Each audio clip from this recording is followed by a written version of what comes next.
Kenapa orang yang meninggal di Lombok harus diberikan uang sebagai bekal? Ini penjelasannya.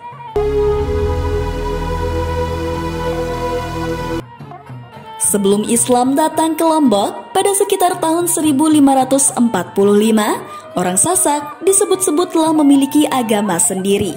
Ada yang menyebutnya Boda dan ada pula yang menyebutnya Weratsari. Yang jelas, meskipun telah memeluk Islam, beberapa praktik keagamaan masyarakat Sasak pra-Islam masih sering dijalankan.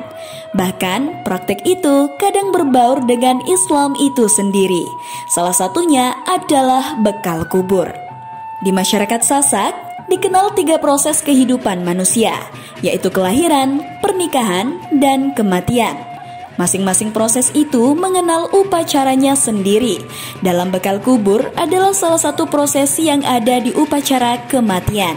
Bekal kubur ini adalah prosesi dalam upacara kematian yang tujuannya memberikan bekal pada si mayit dalam perjalanannya di alam kubur hingga ke padang mahsyar.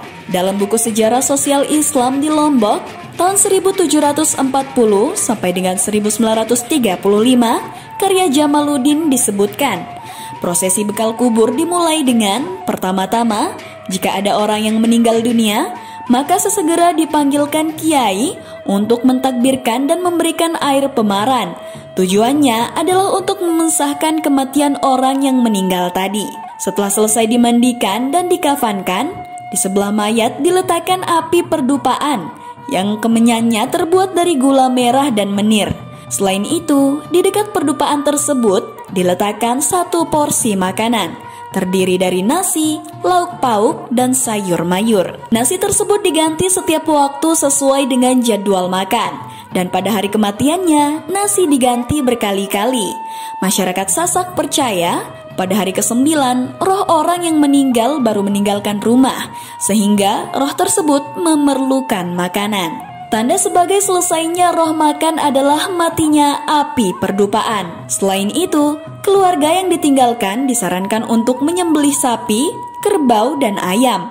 Sapi atau kerbau yang dikurbankan ini dipercaya sebagai tunggangan roh di akhirat kelak. Sedangkan ayam adalah sebagai payungnya.